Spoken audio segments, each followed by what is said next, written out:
Hello, everybody. Welcome to Arsenal X, the Xbox podcast here on the Boss Rush Network. I am one of your hosts, Corey Deering, and alongside me, as always, is the wise Wisconsinite, Mr. Jesse Douglas.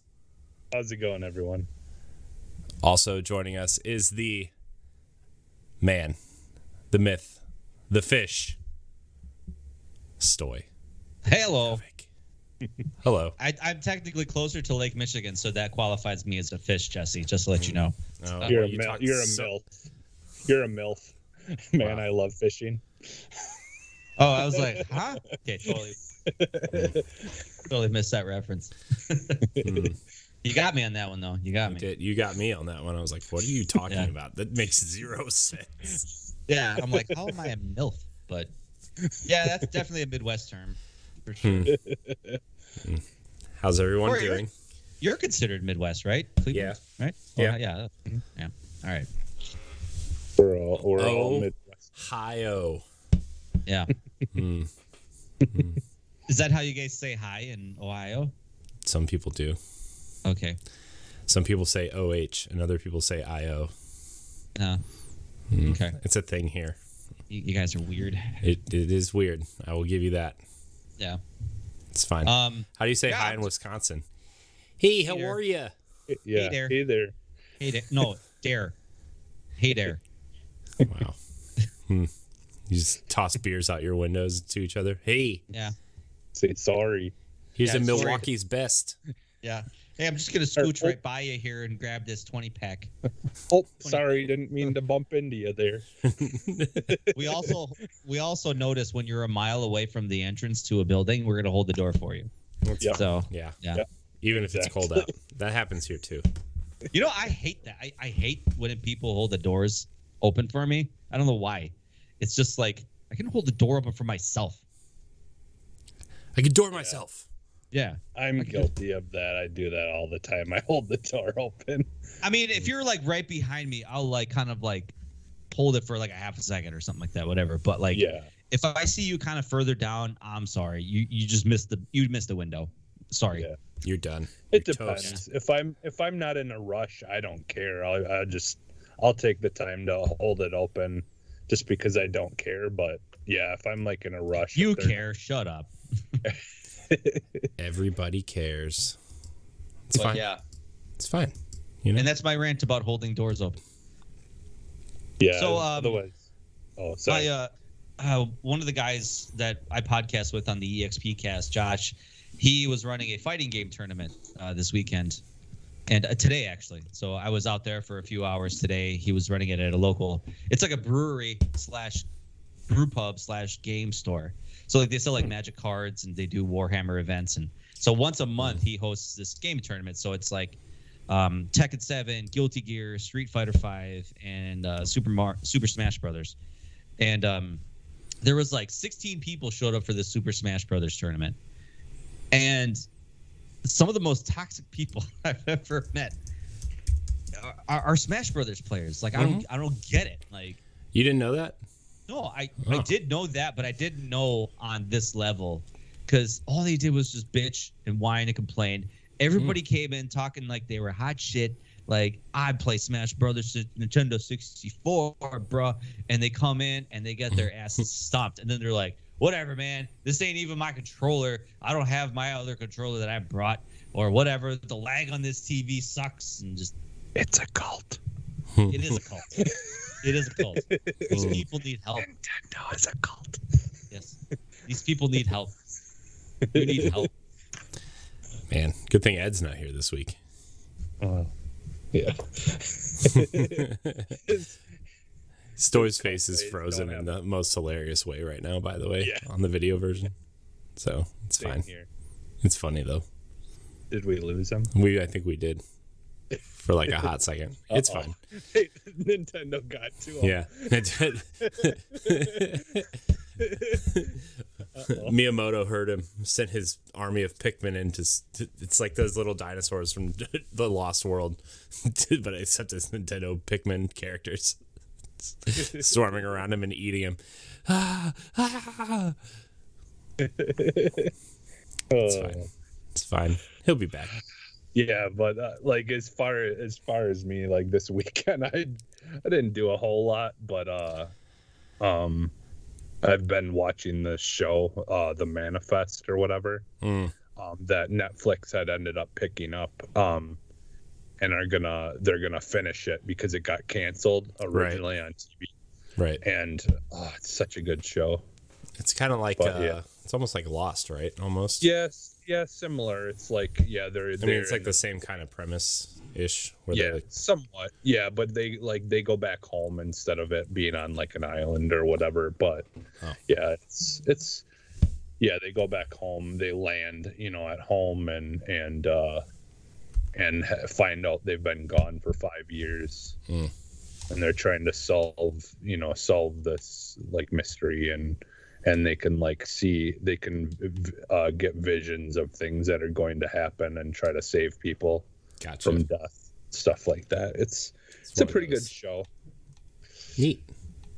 Stoy just messaged me and said he'll be back on in a minute or two. His internet died, so it's fine. Okay. Yeah, and then I had hey, look, there he is. Yeah. Oh. We thought Miyamoto sent his Pikmin after you. I did actually encounter a Pikmin in the basement here, just actually right as the internet crapped out. So basically, a Nintendo Strike team came in and cut the hard line into my house. Everything went dark here. It was crazy. 2 minutes. I John Wicked everybody. We're all good. It's all good. It's fine. I'm actually right on top of Yoshi's corpse right now. Ooh. Does he like it? No, he doesn't. But I don't care. Shake that, Yoshi. Yes, Smash Brothers players are toxic. It's fair. They are. Let's be honest here. So. Well, let's be fair. Anything that's super competitive, usually is filled with a lot of negative people. Yeah. Even things that are cooperative are super negative, and it's fine. It's fine. It's fine. It's fine. When you suck at games, it's fine. People just don't like to play with you. It's fine. Well, yeah, because some people can be like, hey, I'm not the greatest at this game. Hey, good game. And then the other guy will be like, bro, you suck. Like, you don't need to say that. Mm-hmm. Yeah, I just said that I'm like admitted that I'm not that great at it. Yeah. Like what more do you need to add? Dude, chill. Relax, they say. So, speaking of relaxing, guys, this is Arsenal X, the Xbox podcast, part of the Boss Rush Network, where each and every week we come together with our friends from around the internet to talk about everything we love about Xbox, including news, rumors, Game Pass, and your questions. You can email the show at arsenalxpodcast@gmail.com or leave a comment on the latest video episode. If you're listening on iTunes, please leave us a 5-star rating and a nice review. Really helps us out. So please do that. Mm-hmm. Do it. Do it. Just don't leave us a 1-star review and say we suck. Yeah, anything under 4 stars, you can just don't bother. Just keep it to yourself. Yeah. Yeah. I mean, like, if you don't like it, then just move on. You don't have to listen to us. If you don't like it, you can get out. You can get out. This is America. No. You can find Conley to your time. Jesus. You can find all of our shows on bossrush.net. Give them all a listen. Give them all a shout out. And we'll see you there. Anyways, we're going to jump into what we've been playing. Stoy, I know you're very, very excited to talk about a particular game. Yeah. I ended up picking up a motorcycle racing game called Rims, actually. Oh, that's not where I thought you were going. I thought you were going with I Am Fish. Oh, I haven't played that game yet. I just wanted to talk about it. No, it's fine. Let's talk about Rims, your cool motorcycle racing game. Yeah, you could race motorcycles with this game. You could turn to the left sometimes. Yeah, you could turn it to the right. You know what you can actually do in this game? Because like this is like a racing simulator game, like kind of like Forza, but with motorcycles. Anyway, the you can actually work on your bike like using like QuickTime events. It's weird. So it's like, hey, you got to change the brakes on your motorcycle. Hey, hit these weird button prompts to, take the calipers off and replace the brake pads on. Hit A button to put new brake pads on. Twirl the joystick around to screw in your bolts and to bolt in your bolts. I don't want any of the car mechanics that have a conniption fit. But yeah, it's kind of interesting. Cool. Like, do you guys remember Days of Thunder for the Nintendo? I don't think I do. The only racing game I remember on Nintendo was Rad Racer. Yeah. So Days of Thunder, actually, you had to manually control your pit crew. It was like when I was a kid playing that, it blew my mind. Like, I was like, holy cow, this is so realistic. You could, like, change your tires. You could do emergency car maintenance. You could fuel up and stuff. Obviously, you have to, like, control the characters and, like, hit the A button and B button as you see fit, whatever. But it was kind of cool. So this is kind of reminiscent to that. So, like, if you pit your bike into it, it's like twirl the joystick to change your tires. Twirl the joystick the other way to put new tires on. It's, like, weird. Anyway. There's a narrator in this game, and she's British from what I understand. She says one word weird that kind of messes me up a bit. She says, "Oh, hey, access your inventory." And I'm like listening. I'm like, "What's an inventory?" And I'm like, I got closed captions on, and I'm like, "Inventory." She says inventory like inventory. I mean, the British say words weird, okay? They say them weird. Yeah. Right? Like, they say schedule instead of schedule. Yeah. But there's a C in there. I've heard British people say inventory, Yeah. Like inventory. Yeah. Like, I've never heard them say inventory. I think it's there's always a different pronunciations for different parts of Not that, Jesse. Not that. England. Nope. Well, no, putting a hard stop on an inventory. We're done with that one. It's a cool way to say the word, though. Yeah. Yeah, it's unique. And the narrator said that a few times, like, "Oh yeah, when you access your inventory," and I'm like, I kind of twitch a little bit, every time I hear it, but it's that's fine. like, they like it. That's like there's people in the U.S. who call crayons crowns. Who? What? Yeah. Yeah, there's no people one that says call that. them crowns. People say that. People say it around here. Yeah. Who? I've never heard that. I don't remember which part of the United States, but it's like one little section. It's south. It's like Florida and stuff. They say it. Backwater hick town down in. Yeah. Of course, it'd be them. Anyway. No, yeah, I've heard some weird things like people saying milk instead of milk. Yeah. Like they add letters into the word that don't even belong there. Or wash instead of wash. Yeah. Yeah, there ain't no R in that. Yeah. Or nuclear. It's nuclear, like dumb. The S is silent. Anyway. But it's fine. Yeah, it's all fine, guys. It's all fine. We're all fine here now. Thanks. How are you? There's different versions of the English language, So that's what I dedicated a lot of time to over the weekend. I also picked up a game for the Nintendo Switch, Cruisin' Blast. You guys remember Cruisin' USA? Is that out already? Yeah, that came out this week. Man. I'm looking forward to that. I actually had to drive to 3 different places to find a physical copy of it because I'm a physical copy guy. That's not like one of those limited run things? That's not a limited run? Oh, that surprises me. No, it definitely isn't. That surprises me. Not that like me too, because I was like, that's such a weird kind of small obscure game. Yeah. I thought for sure that'd be a limited run release, but no, I Googled it and they were like, yeah, it's not available here and there, and so I had to go to like a particular GameStop to get it. But I mean, I think that parents that were kids during the Nintendo 64 era and they say, "Oh, there's a new cruising game. Remember that? I'll play that with my kids or whatever." Like I feel like it still might get a push, Yeah. And there's the one too that I would always play it in the arcade whenever they had it. Like that was the game to play. Either that or the NASCAR USA or whatever, where they had Daytona like 7. USA. Yeah, Daytona USA. They had like 5 or 6 games next to one another, and you could play together. Right. Yeah. So this is. I think there was an arcade. This game, Cruisin' Blast, came out in the arcades, and I think when my guys we went to Nashville this past summer, I think we played this game actually, but now it's on the consoles. It's on Nintendo Switch.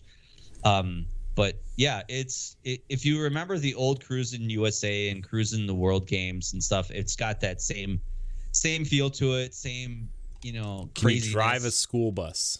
Yes, you can drive a school bus. Great. I saw in the commercial that you could drive like a unicorn and stuff, but yes, you can. That school bus in Cruisin' USA on the N64 was my favorite.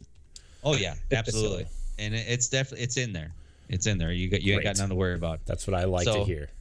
Crazy set pieces, crazy levels. The music is on point. Like the theme song will not leave your head. It will not.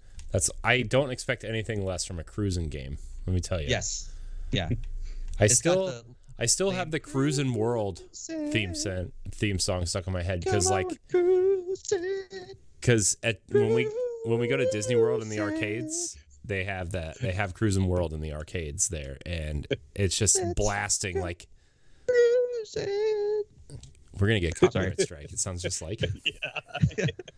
I hope we don't get C&D'd for me singing it, but yeah. It's fine. You know what? Okay, it's fine. That means we made it. Yeah. That's like this is our song. So. But yeah, if you like it, if you like those kind of like, if you remember playing the game, you'll pop this in and you'll feel right at home. Great. So. How much was it? $40. Okay, which means the digital version is probably 30. It might be 40. Yeah. Might be 40. Yeah. Physical games. Like, I don't know. It's something about like having it in my hand, putting it on my shelf, and just like looking at it. Like, yeah, that's mine. Because as we know with some games leave the digital store and never come back. So, it is what it is. They shouldn't do that. No, I know. Shouldn't leave. Do not leave. Don't leave me. Yeah.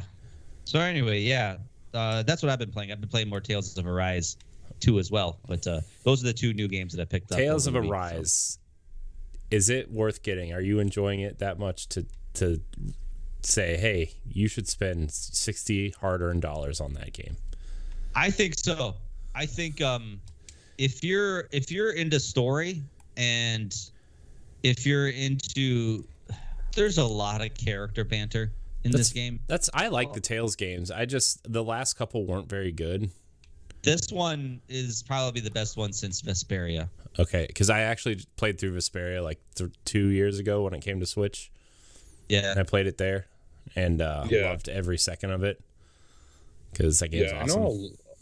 I know a lot of people are like saying game of the year for this one. So yeah, like I don't think it personally would be something for me, but if you like that kind of stuff, it sounds like it's definitely worth checking out. Yeah, because I would really like to get it. I wouldn't say game of the year. I guess it's probably one of the best RPGs to come out this year. But it's there's a lot of character banter. So if you like good character development, like you actually get to kind of like get to know your characters very well. There's tons and tons and hours of dialogue in this game. Great. And if you're into that sort of thing, great. This game is definitely for you if you really want to get to know your characters and their motivations and stuff, because this game actually kind of deals heavily with like racism and geopolitical conflicts. Oh, really? Like and like enslavement and stuff. It's very heavy on that. Like you kind of think to yourself like, man, this kind of has like this kind of has relations to real life a little bit. That's but awesome. in a fantasy way.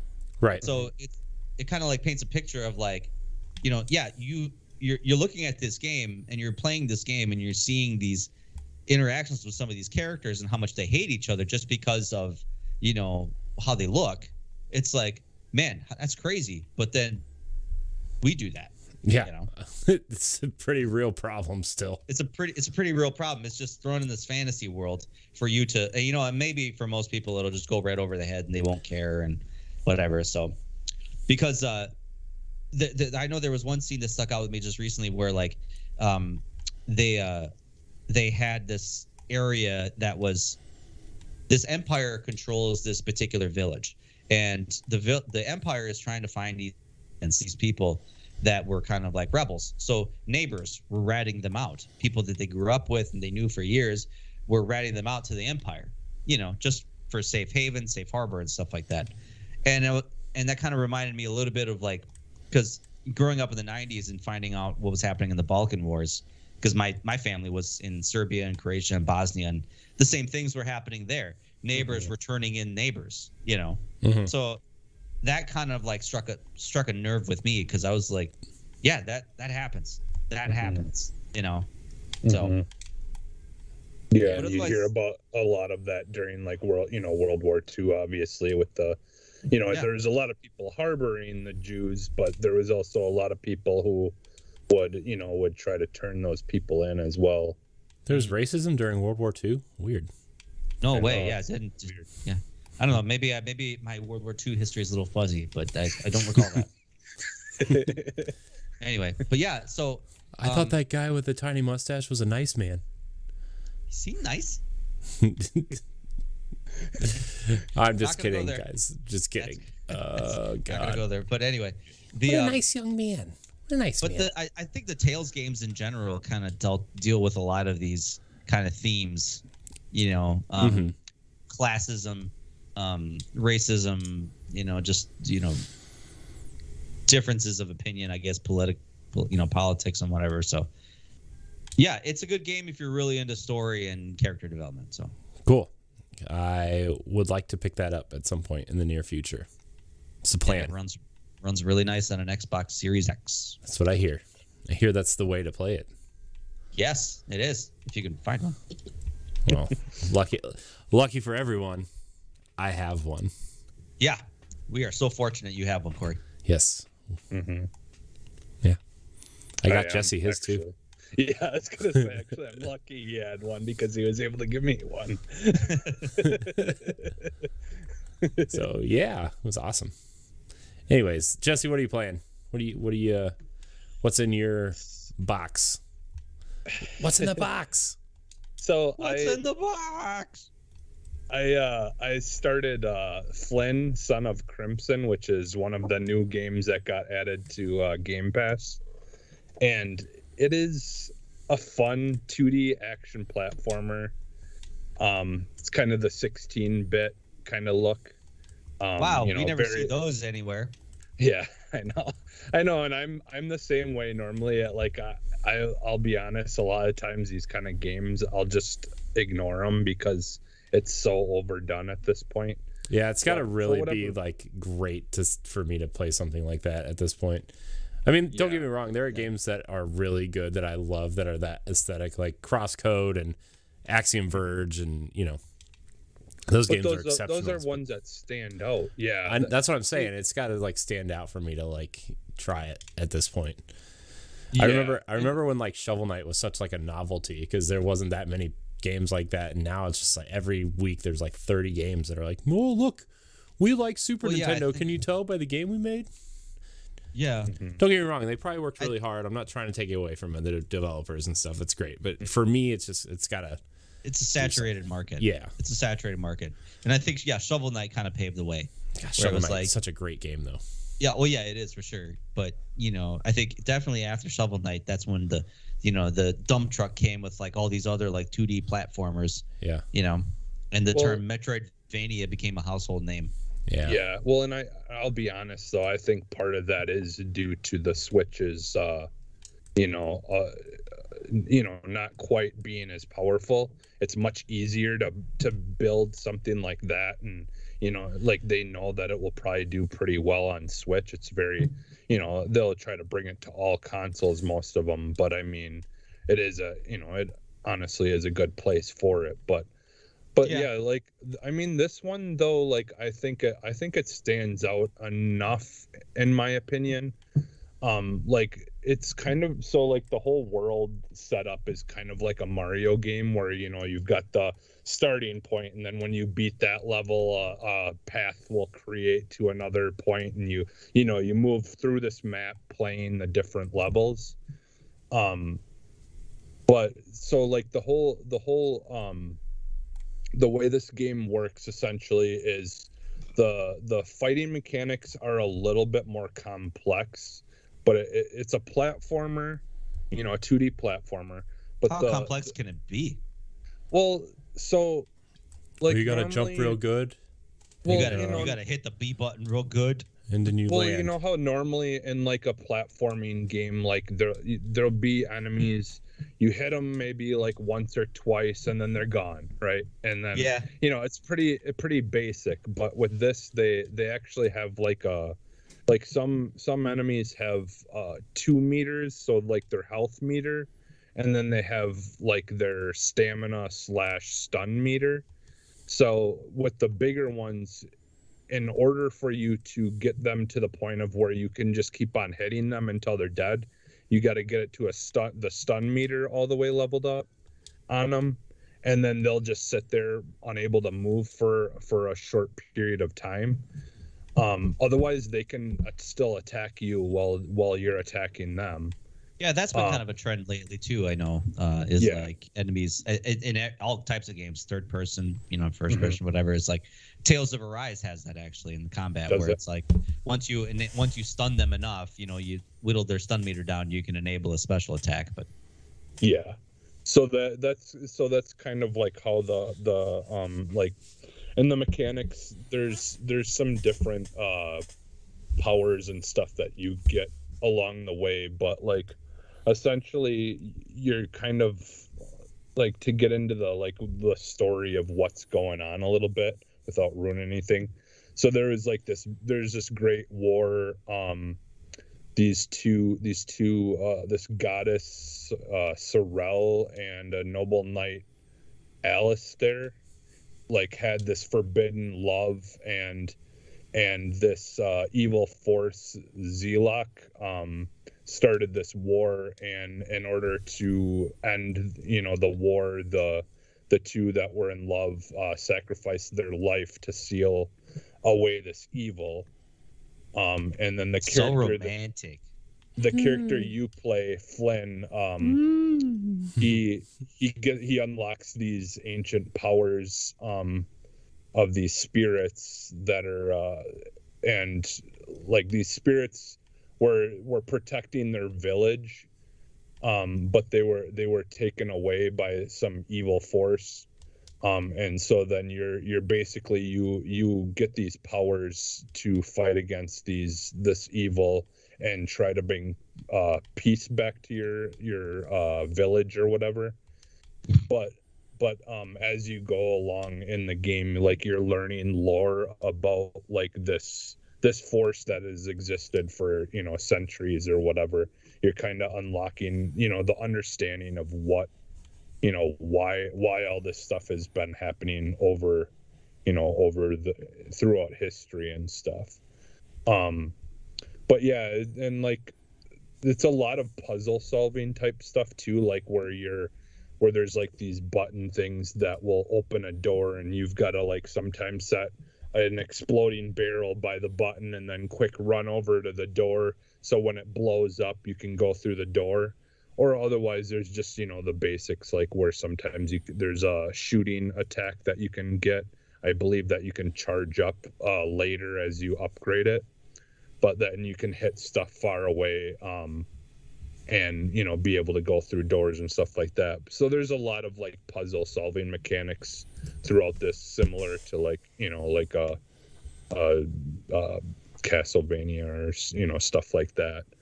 And then there you eventually, you have a partner that's this like big fluffy dog that you can eventually ride on like a steed, essentially.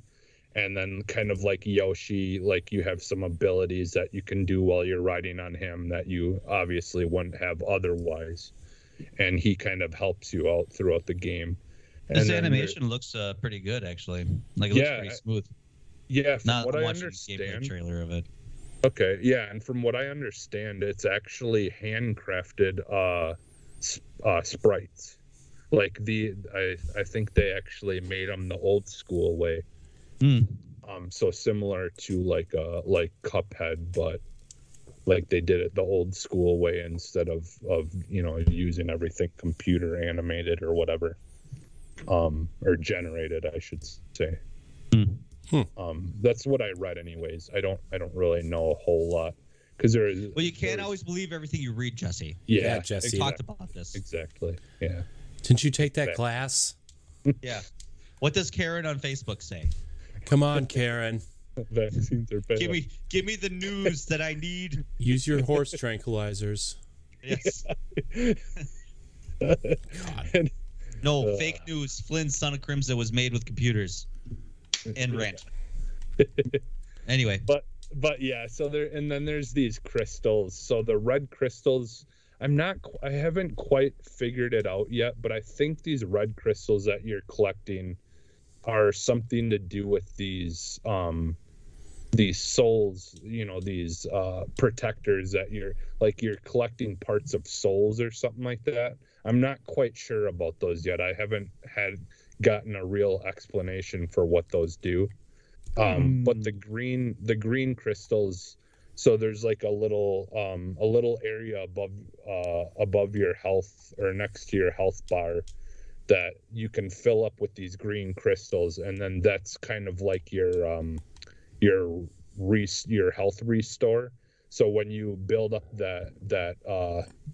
those little circular kind of things, you can use part of that to heal any damage that you've had done to you. So that's kind of how the health stuff works. And when you die, it takes like 5% of your red crystals that you've collected up to that point away anytime you die. So I don't know if there's a system there where if you don't have any red crystals left that you could get a game over, like completely. I don't know for sure. That doesn't happen to you because you're too good, right? Well, I just have way too many red crystals. I've got like over 1,000, I think, like 13. That's how you get good, bro.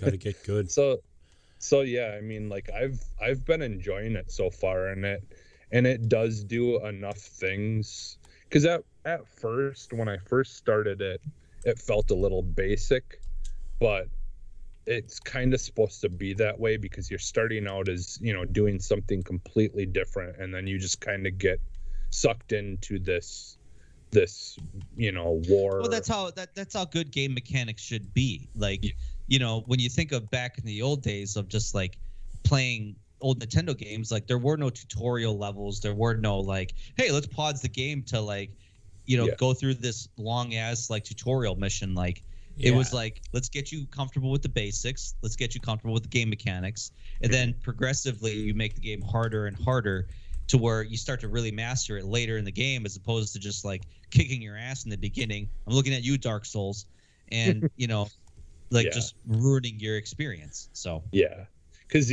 like you literally start out with like a wooden sword. And then it gets turned into this crimson, these spirits that are you're helping or whatever, like give you these powers that turns into this like red lightning looking kind of sword. But yeah, I guess I like what you say about the whole like teaching you the basic game mechanics, and as you kind of develop your skills over time, you unlock new abilities, and it looks cool.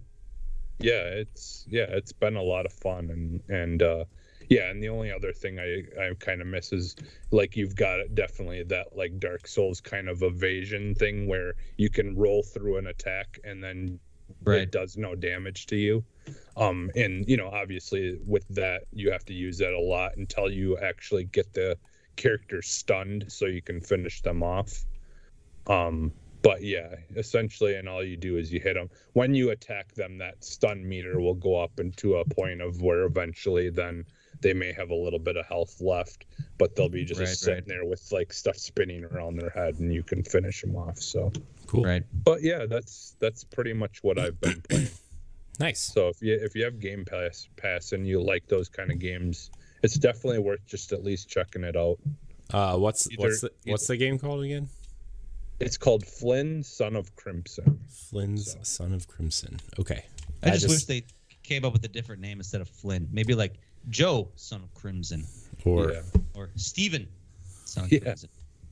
Johnny, Son son of Crimson. Hey, Johnny. Xavier. We're gonna give you this red sword here, and we're gonna tell you to kill some demons. Yeah, something I heard on a podcast a while ago was like one of their criticisms was you don't say the name of the game when you're done talking about it. So I thought maybe like getting in the habit of saying that. Yeah. Especially of a game that like an indie game. Mm-hmm. That's like, well, especially I went into depth on a lot of different things. So it was a long time ago. It was a long time ago when you said the title of the game. So yeah, about 6 minutes ago. So yeah. For me, I played a lot of Destiny still. Did the Vault of Glass raid this past week. That was fun. Nice. No Vex Mythoclast for me, guys. None. 0. Sure. It's the raid exotic weapon. Okay. And it only has like a 5% drop rate right now. So that it's fine. I don't really care, but I know a lot of people that I play with like, oh, I cleared this raid 37 billion times. I didn't get it. So it's fine. It's fine. I do have all the armor though, so I still need my Titan bath towel, but I have all the armor, so it's fine. Played a little bit more Psychonauts 2. That game is still really charming and really, really a positive game that I think people should at least check out. It's not the greatest game of all time, but it's definitely it's a good change of pace, I feel like, for something, especially on Xbox, that you're not like murdering things. So well, and like as a 3D platformer in general, like I don't know, they're like, I'm pretty hit and miss with 3D platformers, but that one does enough for me to keep me interested. Yeah, I mean, it's simple. I like that it's simple too, where like I like that the platforming for the most part is separate from the action pieces, you know? I mean, like, there's definitely platforming parts where there's enemies blocking you and stuff and whatever, but for the most part, it's like, oh, this is really nice, and just a nice platformer that I can just kind of, you know, roll through. It's not bloated either. Right. They kind of try to just get to the point of what you're doing. Yeah. So it's nice from that standpoint.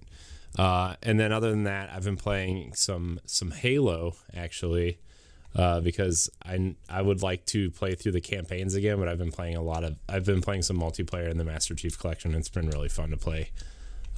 Just Halo's weird because like 4 of those games don't have a sprint button.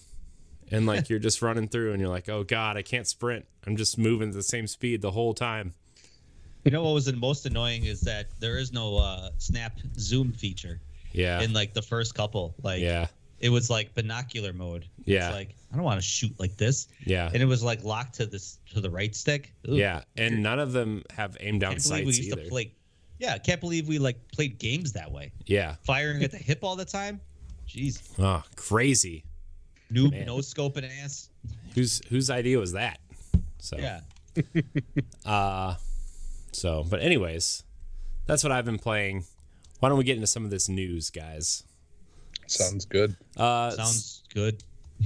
It sounds good. Sounds good. It's good. It's good.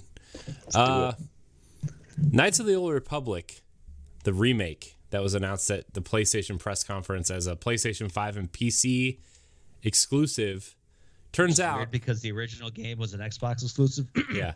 Turns out it's actually just a timed exclusive, guys. Hell yeah. Nobody knows exactly how long the timed exclusivity is, but it seems like a lot of sources are saying 6 months. So whatever that means. Are you guys interested in a Knights of the Old Republic remake? Because I sure as hell am, but I don't know about Aspyr, right? Because they're mostly like a porting house, right? They specialize in porting PC games to Mac and stuff. So yeah, so that's where I think we have to temper our expectations. Mm-hmm. Yeah. I don't think we're gonna get a full on. What I'm imagining is like a Demon Souls. Was that Demon Souls that was remade for the PlayStation 5? Yeah. Where they're literally just gonna take the original code and probably a lot of the original dialogue, put some pretty graphics over it. Yeah. And that's it. Like I don't expect a full on like rehash, kind of like Dead Space or something like that, because I mean, this is a pretty big game.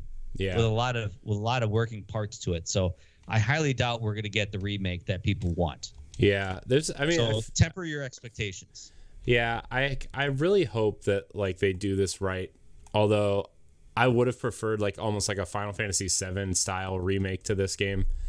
Mm-hmm. Instead of like whatever this might be. Of course, I mean, we haven't seen anything of it, right? We just saw a really cool tone piece trailer, which is fine. But that's where I think it gets a little tricky, because this is, I mean, Knights of the Old Republic is considered canon in the Star Wars universe. So if you remade it, and maybe the developer's like, hey, let's take a few liberties with it. It's like, actually it's actually not. I thought it was. No, they came out like an interview with Disney. Disney came in. When Disney came in, they said no, not this time. But this, if Disney goes in, like everything from this, it will become canon when this comes out, right? Because everything Disney does now is like it's canon now. So I mean, they could probably change the story a little bit to try to fit into whatever their plans with their High Republic storyline or whatever else. Yeah. I don't really know what they're doing. I'm not a huge Star Wars guy.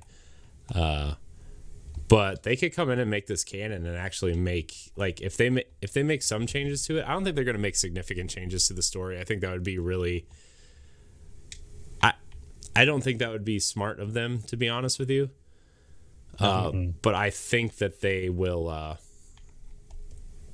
I think they're going to do make some small changes, like quality of life changes, maybe some choice style changes to where, like, remember if you were a male character, you couldn't romance the male characters or vice versa, right? Like they'll probably do some changes like that. They'll probably do some I don't know, maybe make the game a little bit bigger, because that game was not very long, right? And I know a lot was left on the cutting room floor.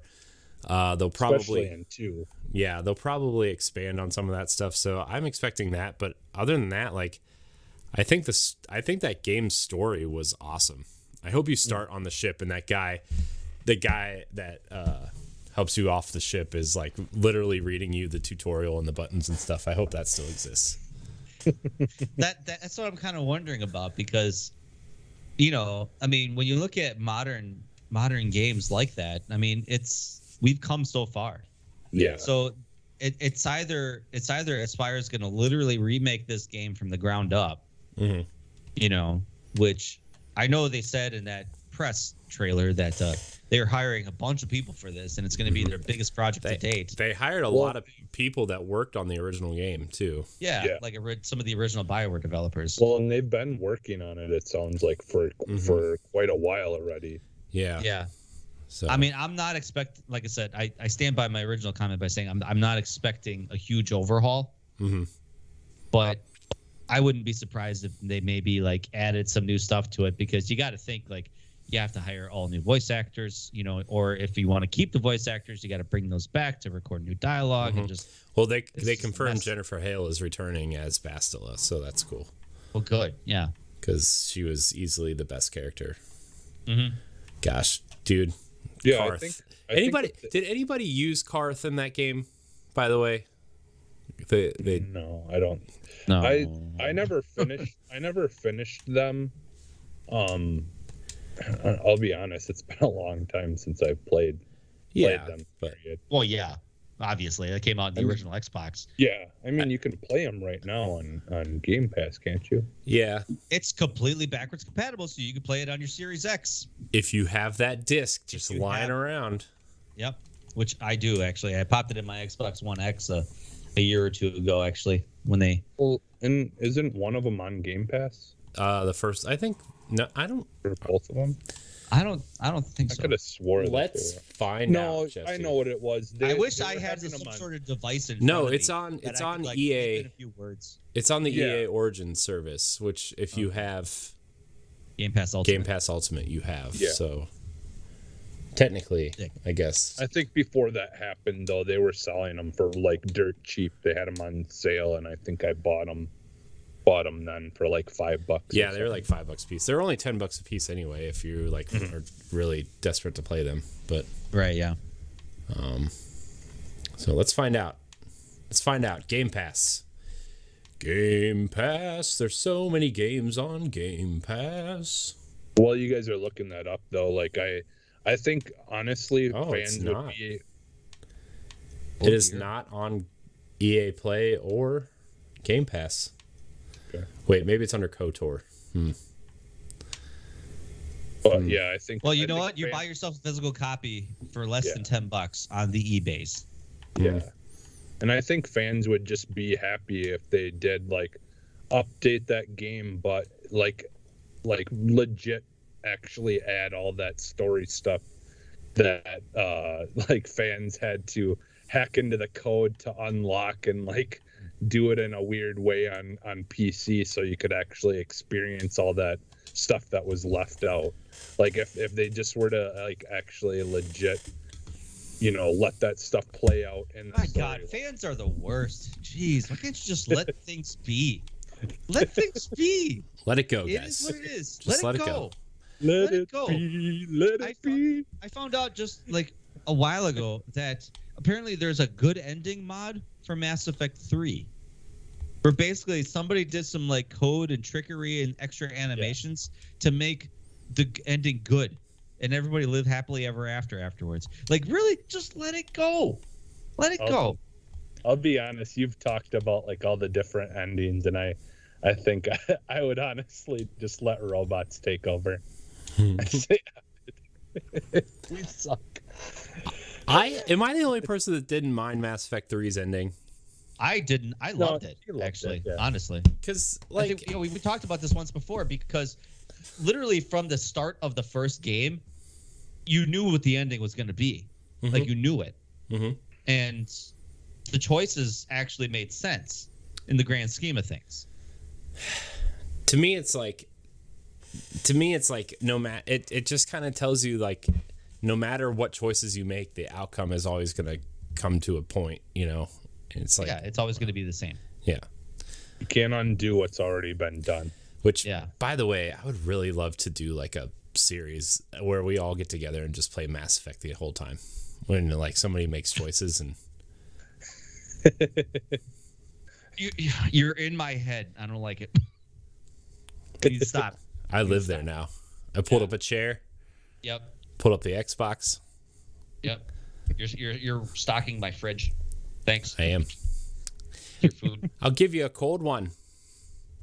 Yeah, give me a Pabst there, please, from the fridge, okay? It's right next do to the cheese curds. Yeah. Anyway, Curdle. Bratwurst. Oh God. so Sea of Thieves is has actually been a surprisingly good bet for. Oh, he's just moving on now. Stoy's just moving on. He doesn't like Well, me I know living in his head. He's I'm doing allowed- what needs to be done. Yeah, I'm allowed my one Mass Effect reference per episode everywhere I go. That was my one. I mean, So- you're allowed to talk about Mass Effect with me.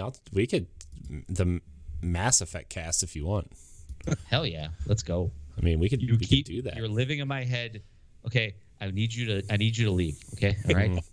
Speaking of Mass. leaving, Sea of Thieves You need to season take your 4 sets sail next week. You need to make like a tree and get out of here. Okay. Bunch of massholes. Oh God.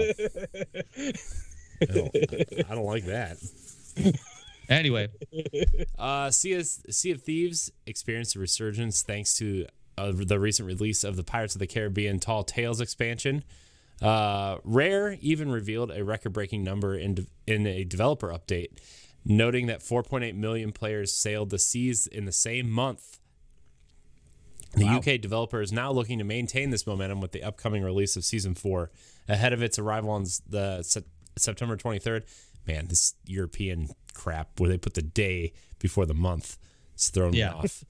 Weirdos. These are probably the same people that say inventory. Yes, inventory. Yeah, inventory.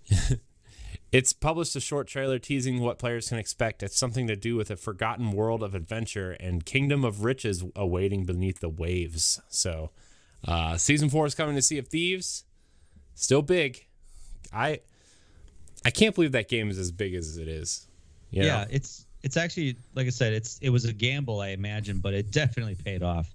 Mm-hmm. And can I reference the author of this as the most British name you've ever heard? Yeah. Liam Doolin. Anyway, sorry. Liam Doolin. So that's cool. Sea of Thieves, getting new content, getting updates. It's cool. I'm happy that game is doing well. So yeah, I mean, I think that's part of its success is they haven't given up on it. They've just constantly like doing legit updates and giving reasons for people to go back into that game. Mm-hmm. Mm. Well, this kind of proves that whole free. I mean, because this game is free to play, right? No, it's not. It's a full price game, but it's on Game Pass. So. Oh yeah. Right, yeah. So okay, so, it's on sale all the time too, but still. Right, yeah.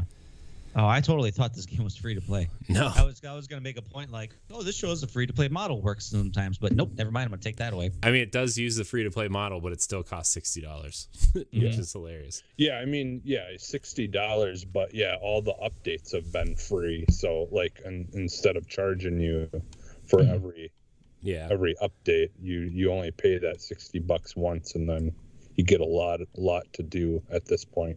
It's true. Right. That is true. He's not wrong. Anybody going to jump in and try out this new season? I still want to do the Pirates of the Caribbean thing, but yeah, man. Someone's just gotta just say yes on a Saturday or whatever night. I'm all in. Or we've talked about recording this show on the boat while we're in the game. Yeah, so, that has been a. Puking on each other and catching our puke in cups and throwing it at each other. Catch and my puke, please. Stoy, catch my puke. What? Is this an actual game? Admittedly, I've never played this game. Yeah. Yes, you can. Is that an actual game mechanic? You can drink so much that you throw up, and somebody else can hold out their cup and catch it and drink it. Yeah, and then they start puking. What? And you just start puking everywhere. Yeah. And then your other friends can play their musical instruments while you're playing throw up catcher. And if you're drunk, it sounds all weird because you're drunk. Yeah. It's like it's a good time. Oh, we should get Stoy in there. Yeah, it'll be fun. Hard pass on that one. Hard pass. No. Puke Simulator 2020. You don't want to man the bow and pull, Wow. I guess I can do that. I can do that. Just I don't feel like catching other people's puke. That's fair. All right, we can throw it at you though while you're driving. Yeah, I'm just gonna be the buzzkill the whole trip. Like, hey, I'm gonna turn this ship. We're gonna turn the ship around. Throw you in your precious little trip real quick. We'll just throw you in the cell down in the bottom of the ship. Yeah. So we'll just lock you in there. It'll be fine, and then we'll sink the ship. What was that other game that Ubisoft was Skull and making? Bones? That's Skull and Bones. Is that still a thing? Yeah, I don't know. Yeah, contractually it has to come out because of the deal they made with the Shanghai government. So it will come out at some point in some form. It's like shit. We don't want to make this game anymore. But you have a contract. Like shit. Yeah. Yeah. So yeah, it's still coming at some point. Because I remember like this Sea of Thieves was announced along the same time as Skull and Bones, so it was like, they were kind of competing which one was. So obviously Sea of Thieves won that one. Yeah, very clearly won. Yeah, that. Which everyone though was like, oh, that game looks stupid. It's shit. Yeah, I know because like you look at Skull and Bones, a more realistic take on ship combat and stuff, and then you get this like cartoony looking Sea of Thieves, but like. Rare's all laughing all the way to the bank now. Well, I think what people wanted from Skull and Bones was like a Black Flag sequel, and they ended up taking all the parts nobody wanted out of it and making a multiplayer game out of it. Yeah. And then somehow they're adding a single player experience into it, but then they're also adding the ship stuff back into it. I don't know. Well, it's like, in my opinion, like when they first announced both games, for me, it was like, no, and you can feel the way you want to feel about Fortnite, but there's a lot of fun and goofiness to that game that makes it interesting. And if you take something like that too seriously, you do cut off a lot of interest. And like, in my opinion, like, you know, I've had this trouble with PlayStation exclusive games too, where they tried to focus too much on being realistic and, you know, like all that stuff. And sometimes it just does not do it for some people. Like it's more about the fun and you know, like the not taking things so seriously sometimes can be better. So I'm reading that obviously they've pretty much since rebooted Skull and Bones, and of course, naturally, there's insider reports that there is a culture of harassment and discrimination at Ubisoft Singapore. Ooh. And they're currently being investigated by the government. Oh, okay. Yeah. Surprise. Great. Surprise. It's fine. It's Everything's fine. fine. It's all Everything's fine.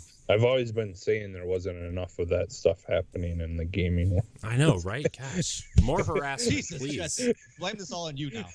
The world needs more harassment, guys, especially of Yeah. people that aren't straight white guys. It's gonna be the quote of the year. You know who's the most marginalized group? Straight white men. God.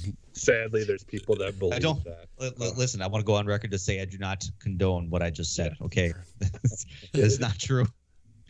None of it is true, guys. None of it is. You know what is true, guys? THQ Nordic has announced several games, and they've also announced that they have 42 games in development. Games that are coming right now, though, or soon. Destroy All Humans 2 Reprobed. Speaking of harassment. Yeah. Outcast 2. A New Beginning. MX versus ATV Legends. Kind of gave me ATV Off-Road Fury vibes from PS2. Right. Oh, yeah. Elix 2. We just talked about that game. The first one. Yeah. Skyrim with jetpacks. Apparently. Skyrim, Yeah. Pretty much. Yeah. SpongeBob SquarePants: The Cosmic Shake, and Destroy All Humans 3. So, Cool. yeah, THQ Nordic has interesting lineup of games. The Embracer Group has a lot of interesting studios in their portfolio. There's a lot that seems to be coming out soon. The new Saints Row, I think, looks pretty cool. A new Destroy All Humans is probably for someone. Kingdoms of Amalur, that game is theirs now, and they're making an expansion for that first game, which came out, 10, 11 years ago at this point? Yeah, it came out a little bit after Skyrim, I remember. So, like, about 10 years ago. Yeah. That game was cool. I really liked that game. I really liked that game, actually. I'm admittedly, and I may catch flack for this, but I liked that better than Skyrim. I just thought the combat and the movement was just smoother. You know? Skyrim's so janky. I don't understand why people like that game. Yeah. I played an hour of Skyrim like 3 different times, and I'm like, I don't understand. I don't get it. Same. Yeah. Yeah. Honestly, I didn't really get into it until Elder Scrolls Online. Like I've played, those games before it, but Elder Scrolls Online was kind of, for a while there when that came out, it was like all I played every single day because, like that was a living world, like, like a nerd. So can I just say how funny I just want to comment on this before I forget how funny it was that because I watched the THQ video showcase, hearing Jeff Keighley say getting anally probed was probably the highlight of that whole. he says something to that effect, he puts himself in some weird situations. Yeah, and that was definitely one of them. And he said it with a smile, and I was like, "Wow, that's Jeff Keighley, man, right there." He said it with a smile. With a smile. Get anally probed, everybody, in the new Destroy All Humans Reprobed. And that MX versus ATV, I used to play one of those, I think, on the original Xbox, and it was like one of my favorite games during that time. I forget what it was called, but yeah, it was in that franchise. I mean, there's usually like 4,000 of those games at some point, and then they just stop making them, right? So now Outcast, they said this game came out years ago, like 10, 15 years ago or something like that, right? Mm-hmm. Yeah. I feel like it was like almost like anyway, but they said like a long anticipated sequel. I don't remember this game when it first came out. Did anybody play the first one? No, but you can ride dinosaurs in this one, so it looks cool. Like it looks really cool. Like you got like a kind of like a portable shield and shit, and you can ride dinosaurs. And, yeah, it looks like Yeah. I don't, man. It looks like it's a cool idea thing going on here. It looks oh, this is It's the like- first one. Oh, It looks like Outlast, not Outlast, Outriders meets Skyrim meets Mass Effect meets Forza Motorsport meets everything. Mario Party. Mario Party. Party. Yeah. With a little bit of Wario World in there, or Yeah. WarioWare. God, It's a Metroidvania style game. Beat 'em up. Yeah, Smash Brothers beat 'em up. Clone. Just. wow. I mean, that's a topic for another day, but there is no such thing as genres anymore. I know. Like when you think of like all the games that have just a mashup of genres, like every game is an RPG, every game is a simulation game, every game is like a real-time strategy style. Like, you know, genres are mechanics now. They're game mechanics. Mm-hmm. Every game has a platform you play on. It's, but it doesn't mean it's a platformer. Yeah, right. I'm kidding. But you have to go back through the level that you just came through. That means it's a Metroidvania. This is actually a Zelda. It's a top-down So Zelda-like. Admittedly, the only thing that interested me was Elix 2, and that's where I went through the dive of like I never played the first Elix. I've always seen the cover, you know, but I've never delved into it, and it looks like something I may be interested in actually playing. So I may want to pick up the first one because it looks something like right up my alley. But yeah, it just I feel skimmed like over that my head. first one, like people were anticipating it, and then it didn't review well or something. And that's one of those games that I've always like. It's got a very, very iconic logo, and I see it all the time, but I never really have ever looked into it, what it actually was. Well, the first one is $15 on Xbox right now, digitally. So, Well, the cover of it reminded me of like the cover of it. The guy looks like Birdman from Rick and Morty. So that always kind of threw me for a loop. I was like, "Oh, Birdman has his own game," but you know, but yeah, it's got an average 67 Metacritic score. yeah. So I mean, decent. Yeah, I mean, it's probably fine, right? It's fine. fine. It's fine. Ooh, Kingdoms of Amalur is actually on sale right now. That has me excited.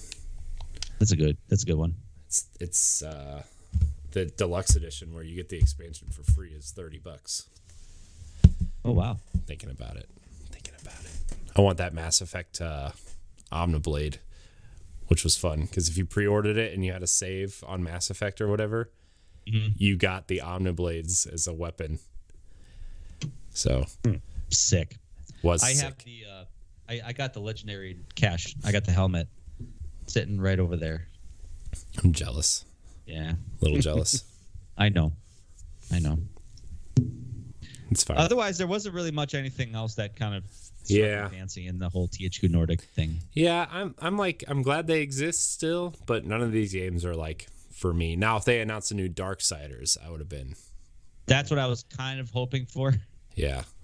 Well, yeah, like they've released a lot of some of my favorite games over the past couple of years, like, you know, Wreckfest. I forgot Remnant from the Ashes. They've done like 3 versions of that game already.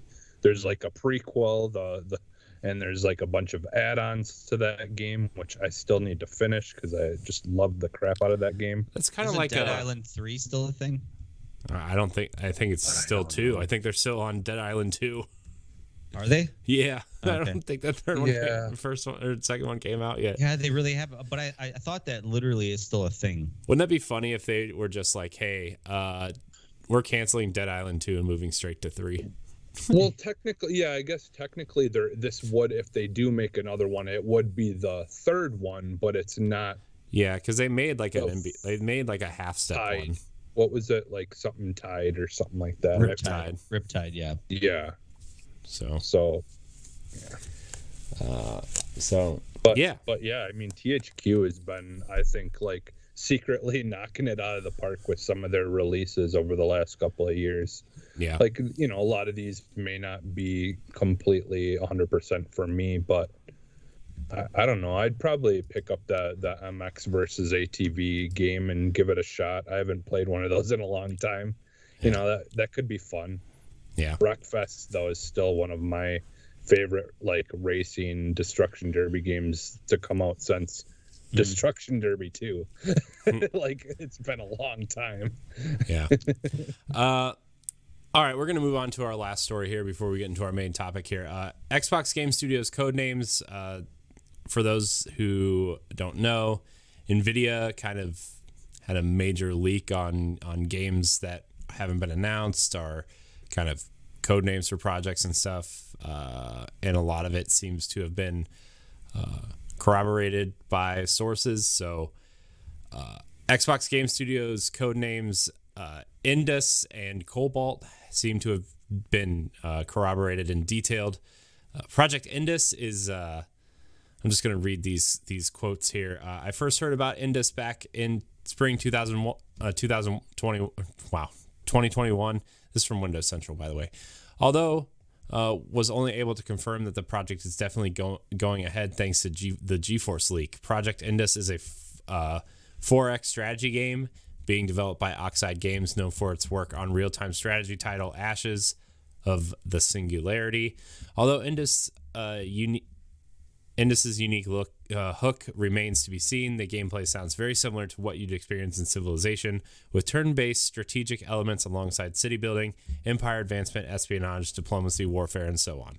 From what I understand, Indus is indeed targeting the Microsoft Store on PC, Xbox, and Steam. The second one, for me at least, is the more interesting one. Project Cobalt, which is In Exile's FPS RPG, seems to be they have one screenshot here which looks really kind of like a technologically advanced kind of, it's like Skyrim meets Fallout meets, you know, kind of like a steampunk style. That's what it reminds me of. Yeah. I almost said Ghostlight blimps style, but that wasn't right. So yeah, and I noticed there's that same kind of blimp thing is in that's in Cobalt is also in that Indus game. Yeah, listen, any game that has a flying blimp as a major mode of transportation immediately makes it a steampunk game. Yep. I mean that is like a staple of the genre. Yep. This is a Skies of Arcadia remake. What we do know is that it's codenamed Cobalt and believe that it's a steampunk style inspired by Industrial Revolution inspired tech. Expect steam engines, zeppelins, retro futuristic robots, dark Victorian era streets, and more. The above concept art was shared by In Exile concept artist Alexander Danilovic on ArtStation, and we have reason to believe this is representative of the environmental style In Exile is gunning to deliver. VentureBeat editor Jeff Grubb previously stated that In Exile's next game could be targeting a 2023 release. So that game looks pretty cool. Probably aiming to be sort of along the lines of maybe like the Outer Worlds set in this kind of steampunk Victorian style. What if it was though? What if Sega like literally said you can have the Skies of Arcadia? Oh, don't do that to me. Don't do that to me. Skies of Arcadia. Like, because this, don't like, do that what to if me. this was like a FF7 remake version of like Skies of Arcadia? I mean, that'd be awesome. I would love a Skies of Arcadia like sequel or remake or something. Yeah, me too. Like, Did you hear about this? It's kind of related but this leak was pretty huge. Like there was some references to like Gears 6 and like other I think the Contraband game. I think there was mention of that in the leak as well. Yeah. As well as Final Fantasy 9 remake, Resident Evil 4 remake, Street Fighter 6. I know there was a possible leak about the GTA game remasters. I have the list right here if you want me to go through it. It's a pretty big list. Yeah, it's a pretty big list. I'm kind of going through it myself, and I'm just like skimming through it. But man, can we? There's a lot of remakes. Yeah. Jeez. Yeah. A lot of remakes and remasters. I mean, a GTA trilogy remaster also. Yeah. So yeah, it's a pretty big list. Also, like a bunch of PlayStation games coming to PC for the first time as well. Mm-hmm. So that was a pretty big. It's a huge leak. Yeah, for sure. So, yeah, Xbox games, more Xbox games probably coming Game Pass day one. These sound like really cool, kind of what they're aiming for. There's other Xbox Game Studios projects from this leak as well. Project Dragon from IO Interactive was leaked. Scalebound coming back. Mm-hmm. I mean, that was my first thought, except like I don't think IO has that in them. I know. To be fair, I just want Scalebound to happen. Yeah, that'd be so cool if they're like, "Hey, we're bringing Scalebound back." That would be such like a big, like, fan boost. I feel like it really would. Even if that game didn't sell at all, like just having that would be like big for them. So anyway. It would be. All right, so that's kind of all the news. Unless somebody has anything else they want to talk about, I kind of want to get into this bigger topic, the topic of the show, as we like to say here on Arsenal X, the Xbox podcast. Topic of the show, tots, as they say. Thanks for reminding me what show I'm on. I totally forgot where I was. You know what? I'm glad. Oh wait, hold on. Pass it on. Hold on. I forgot about the segment. Pass it on, where we tell you some Game Pass things. Stoy, I'm gonna let you do your thing. Listen, the only thing that really was shadow dropped this past week, and I think it's going to be the last drop to come out until like October, because one of the big games coming out in October on Game Pass is Back for Blood, which is actually pretty cool. Like, so if you own both an Xbox and the PlayStation, you own a Game Pass. Just a reminder, it's going to be beneficial for you to just download it off of Game Pass on Xbox. But anyway, so there was a game that came out on Game Pass that shadow dropped called I Am Fish, where you play as a fish. It makes me laugh every time you say it. I know, I Am Fish. Yeah, it kind of looked like almost like a monkey ball kind of thing. Yeah, like you're trying to escape your tank, and it's like Finding Nemo, but like more frustrating. It seems like. Yeah. So, but apparently, I hear like it's ridiculously hard, like almost unnecessarily hard, like. So, in other words, like Dory, you'd wish that you'd forget you played that game. No kidding.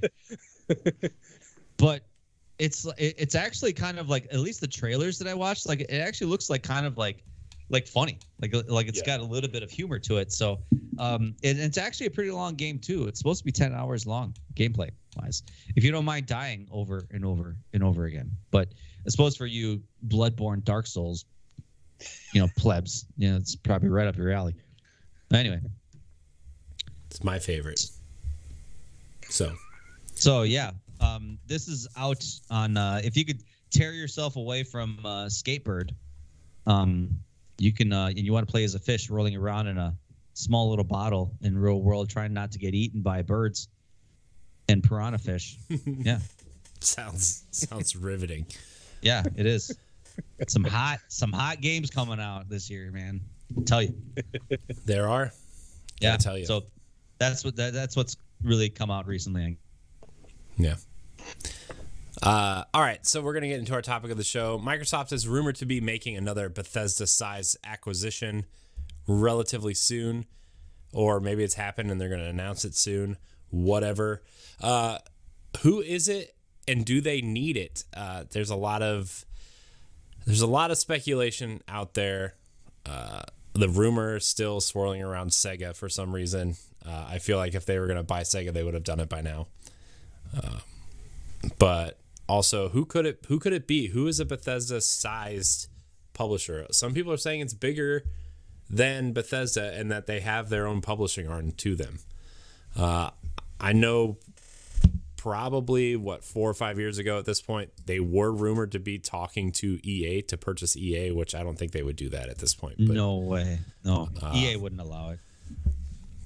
They don't need to. They already have a business, that setup that works well, having their games in Game Pass. Beyond that, you really don't need to be associated with them. Yeah. They're already benefiting from their friendship or their business, partnership that they have right now. Yeah. They don't need to actually buy them anymore.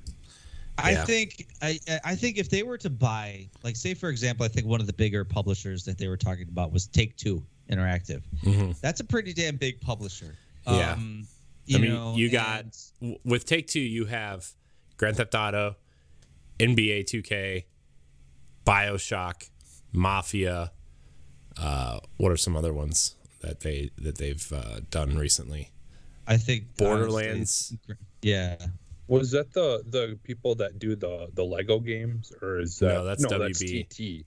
No, Yeah, that's That's the one that I'm pointing to is WB Games, which is they split off into two separate things like Discovery Interactive and something else. So, right. Yeah.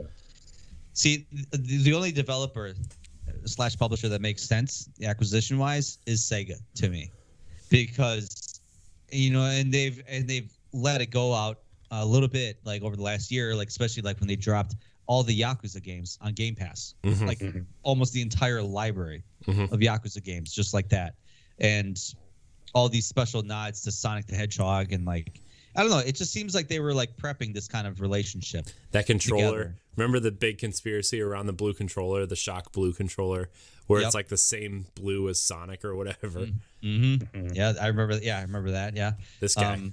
So that sick. So yeah, that's the only one that makes sense to me, and I really think they're gonna announce a, if maybe not they buying Sega, a special partnership. Mm-hmm. Yeah, the only thing with Sega is that Japan is so, I don't want to say offended, but they don't sell. Japanese companies don't sell to Western companies often at all. Yeah. Sega's been really different, and I don't know if it if they don't purchase them, I could see definitely a special partnership, like you said, Stoy, where maybe Sega games come to Xbox first or exclusively almost.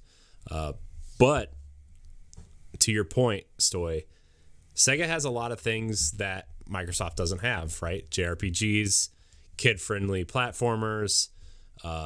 They do still have Sega GT, which is another racing game if they wanted to put that into the fold with Forza, maybe do every 3 years, right? So they have that. They have Yakuza. They have Judgment. They have Persona, right? Shin Megami Tensei. Those are all big things that they could do. So, yeah, Sega would be such a huge thing for them. And especially if Microsoft has kind of lagged a little bit in the Japanese market. Microsoft has historically always been more friendly to Western developers, having more Western-friendly games and developers and stuff, because it's an American company. Mm-hmm. So I think this would be kind of a key thing for them to kind of get into the Japanese market. And they're trying. They are trying so hard. This is the biggest push they've had, right? Because this is the first time Xbox has launched day and date in Japan too.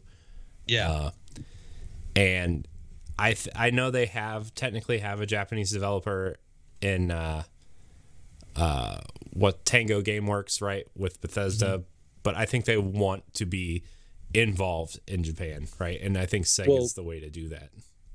Well, and don't forget, one of the main things that Phil Spencer did is actually create headquarters, Microsoft headquarters in the Asian market. They have an actual place there, and that could have been strategic move to get Japanese, people from that live there working mm-hmm. for them, And so when they sell something, if they buy something like Sega, it's technically still staying in their country, and it will be like part of that division of Microsoft's job to handle those Asian markets. Yeah, the when this was heavily rumored about a year ago, I think at this point, I remember them going out and saying if they bought Sega would actually be the distributor of the Xbox. It would be called the Sega Xbox over there, to try to, entice people instead of it looking like an American box. And that's why the Series S is so small and, compact to fit inside these, Japanese entertainment system. Because, like, I don't know if you've ever seen a Japanese apartment, but it's like my office is bigger than those apartments, some of them. Yeah. So ain't nobody got space for a refrigerator sized system. Looking at you, PlayStation 5. Gosh, dude, that thing is so big. I saw one in person for the first time, like, I don't know, a couple weeks ago. It's too big. Why is it so big? I don't know. Why are you too big? That actually would be. I never thought of it that way. Like if they change the branding of it to be like the Sega Xbox, that'd be kind of. I don't know if Microsoft would allow that, but it would make sense. Well, that was the rumor was like they were to have Sega be like their Microsoft's Japanese brand. Right. Yeah. Microsoft was on the Dreamcast. It's true. It says Windows CE right on the front. So I mean, Well, also too, another thing I just remembered, Tokyo Game Show is coming up soon. And Microsoft is going to have a pretty decent stream there. I don't know. I forget if it's in person or not. I highly doubt it is, but yeah, they're going to have a big presence there. So I wouldn't be surprised if they maybe just announced like, hey, we're partnering with Sega, or maybe even some other like Japanese developer or something like that. Maybe they're buying Konami, and they're finally going to release Silent Hill as a first-party title. Well, the other thought is maybe the other rumor was Kojima Productions. They were going to have some sort of partnership there, and they were going to announce Kojima's next game there. That would be interesting. Because I think the deal that Kojima made was just that one exclusive. That was it. Yeah, but Skies of Arcadia, guys. I feel like stop it with your Skies of Arcadia stuff. It's not going to happen. They buy Sega. I feel like the Kojima partnership. I feel like Microsoft will let him be as weird as he wants with his next game, and let him like really flesh it out because of Game Pass and just Microsoft being the $1 trillion company that they are. Right? Like I feel like they would just let him go off and be as weird as they wanted to be. Here's a box of money. Do whatever you want with it. You want 5 years to make a game? Sure. Yeah. Right.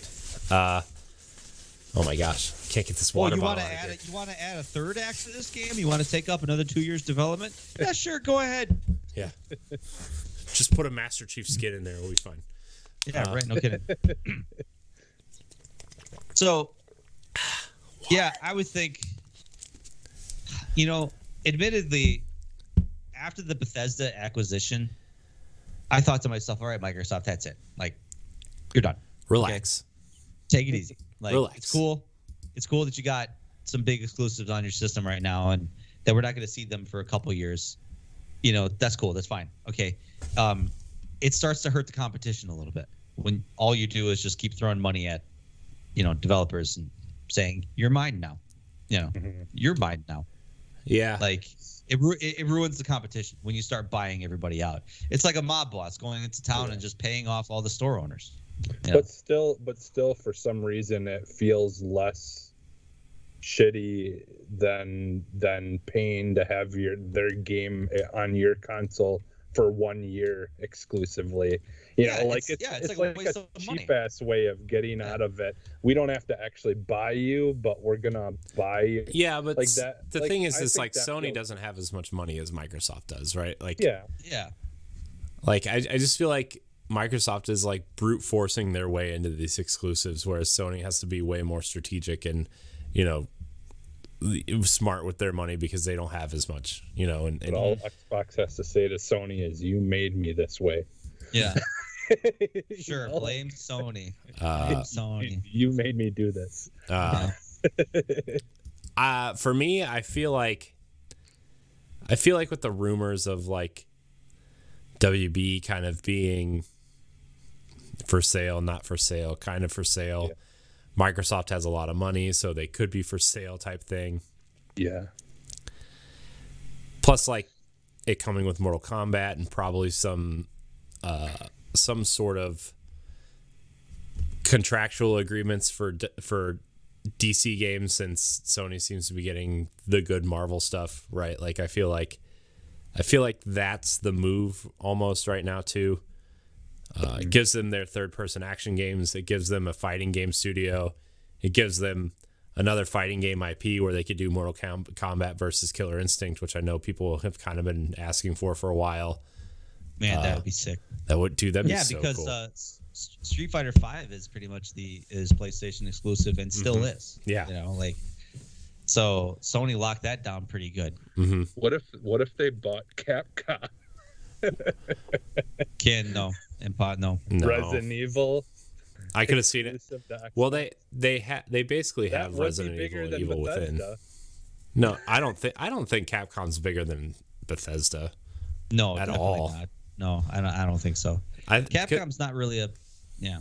I mean, Capcom has 3-4 teams, right? They have the Monster Hunter team, they have the Resident Evil team, they have, I guess, a Mega Man team in there somewhere. Yeah. Like they don't have very many teams. So I mean, but right. I feel like the WB or Sega are the two companies that you say, okay, this might be a Bethesda level acquisition.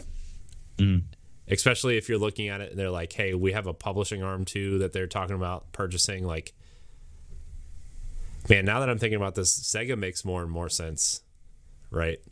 Yeah. Because you want a publishing arm in Japan that's not going to say Microsoft on it.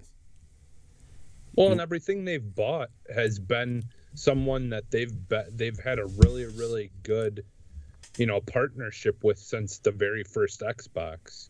Like it is crazy as the whole Bethesda stuff was. It's like, looking back though, you're just. I mean, it makes sense. I'm not saying the Bethesda deal didn't make sense. I'm looking at like what makes sense for them in the future. Like, okay, we need to get in Japan. We need a publishing arm in Japan that doesn't say, hey, USA American flag all over it, right? Yeah. Sega makes a lot of sense. So yeah, I don't know. Whatever it is, I hope they know what they're doing. I hope they're not just spending money to spend money, right? Because like once you start getting into all these teams, it's going to be really hard to manage these teams, I feel like, at some point. Well, I think that's why though they're picking ones that are kind of already self-sustaining, because they want to have some oversight, but also let these kind of groups be able to do what they've been doing. Right. I'm just saying, like, I think it's good that Bethesda is staying in its own vertical. I think if you're going to start purchasing companies now, they need to be in their own vertical, right? That's what the Embracer Group is doing, right? With Deep Silver and THQ Nordic and Gearbox. Like, they're all their own verticals where they're kind of self-sustaining verticals. And then the Embracer Group is kind of this overarching umbrella, right? Whereas Microsoft, up until the Bethesda deal, was all just Xbox, right? And now Bethesda is its own vertical now, and Xbox is its own vertical. Yeah, everything's going to come to Game Pass. It's all going to say Xbox Game Studios, whatever. But Bethesda, with its publishing arm and its own marketing team and its own kind of vertical there, I feel like that's the way Microsoft, I think, may need to start looking at this. But also, I don't know, Microsoft is a bajillion-dollar company and they know what they're doing because they make so much money, so whatever. Mm-hmm. But Sega makes sense. WB Games makes sense to me also. Do you just think about it? If they did, that Microsoft would have a stake in Japanese games, and for what is it? like the casinos or whatever. That's 'Cause, Konami. you know, If they bought Konami, Yeah. they would Well, corner the Sega- pachinko market. The Sega had Xbox some Series stuff P in is there, just a too. pachinko machine, guys. Basically, yeah. It's fine. It's just got a Series S inside of it. They'll Yeah. just whatever the next Xbox is in Japan, they're just gonna call it Dreamcast 2 or whatever. Yeah, Hey, which would I'm be down- I'm awesome. down for I'd that. buy one. I'm down for that. I'd buy one just so I could say I have a Dreamcast too. I mean, like I said, it's just I hope this is it for them. Yeah. Let's just kind of focus on, just making good games with the developers you have. Mm-hmm. Yeah. Don't That's- just buy out the competition just Yeah. because Yeah. it starts to really hurt the competition because Microsoft always says, hey, we love all gamers. Mhm. We love everybody. We love it that you play on other systems. We love that kind of little cool rivalry that we have with Sony, but like don't be a dick. Like it's just like, oh, hey, you liked Elder Scrolls, mine now. Yeah. You liked Wolfenstein? Mine now. Oh, you like Yakuza? Persona? Mine now. Oh, look at all these games you can play on my system. Oh, look at that. Yeah. Or Yeah, no, I get it. I would have actually preferred them to go the Sony route and making these deals. Yeah, okay, it's a time exclusive, but they're going to get it at some point eventually. Right.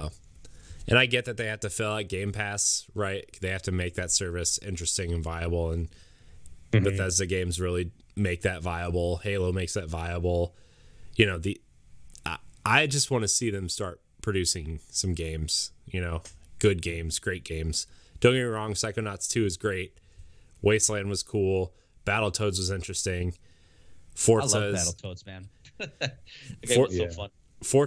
Forza's always great, but like I want to start seeing gameplay from Fable, Perfect Dark, Yep. The next Outer Worlds, Avowed, these types of games. So whatever it is, I hope it's a smart decision for them, and I hope they don't. I don't know. Part of me is just like, I hope they kind of release some of these games on other consoles at some point too. well, I think they're trying to make it so you can play Game Pass anywhere, so Yeah. you don't have to necessarily physically buy that game for those I know that. platforms. I'm just saying, like, I feel like, I don't know. I'm glad Microsoft is really invested in gaming, right? Because it really seems like they hadn't been until recently. But I don't want them to just be like. Keep in Stoy mind, said. gaming is still a business. Yeah. And Microsoft is buying these companies because they only want these games on their system. Yeah. It's not beneficial for them to release Starfield on the PlayStation. Yeah. It just wouldn't be. And especially from Sony's perspective, because Sony would say, why do we want to release a game on our system, but kind of like in a back alley way, pay Microsoft for it? That just wouldn't make sense from a Sony standpoint, much less even Microsoft standpoint. Yeah. Yeah. So, keep in mind, obviously, they're making these acquisitions because they're a business and they want to make money, Right. Yeah. and they're And both- they're in it for the long term. Yeah. Yeah, and both sides have been doing it pretty good. Sony isn't buying whole companies, but they're now the Final Fantasy games, which are pretty big, no longer gonna be on Xbox anymore because they've essentially paid to have it exclusively, to Sony again. So they're doing it their way that they can, and Xbox is doing it their way. It's at the end of the day, it's a business. Yeah. Keep that in mind, everybody. Ultimately, what it's going to come down to is whoever is able to move to the Netflix style of thinking and get ahead of it and do it the right way is gonna be on top, because that's where everything has been going.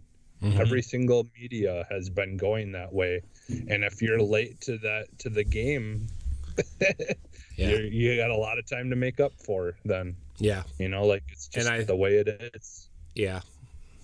So, and Microsoft needs to make their subscription service interesting, and that's where the business aspect comes in. And So, well, does anybody else have anything to say on this topic before we, Microsoft, stop. Things? This is it, Phil. That's it.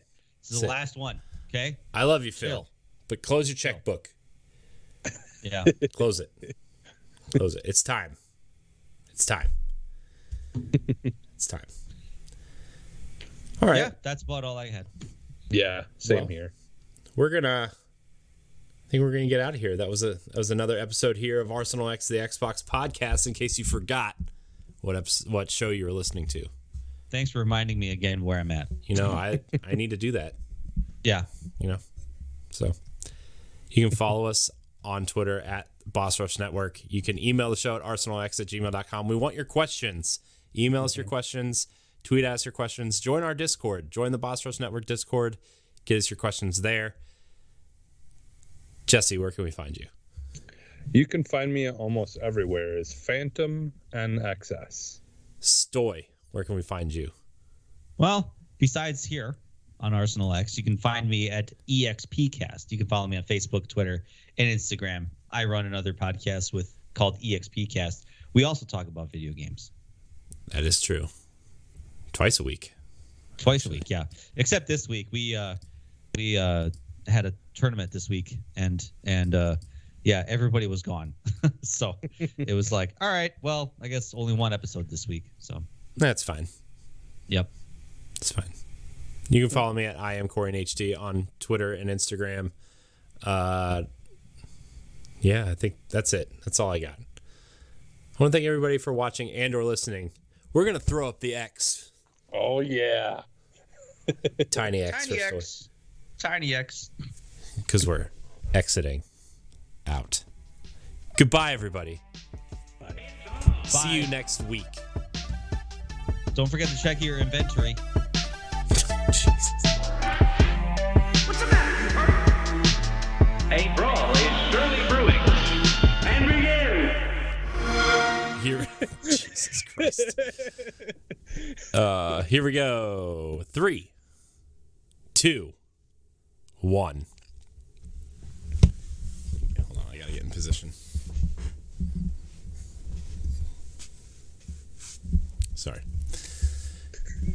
We're gonna recount down. Here we go. 3, 2, okay, I gotta do 1. this again. I can't do that when you do that. Okay. I'm sorry. Okay. Professional. Here we go. Do I have to hold my hand up to the screen just to cover your face when you do that? Yeah, just block the bottom left corner. Yeah. 3, 2, Jesus Christ. Sorry. Okay, I'm sorry. God. All right. Okay, serious. All right. 3, 2, 1.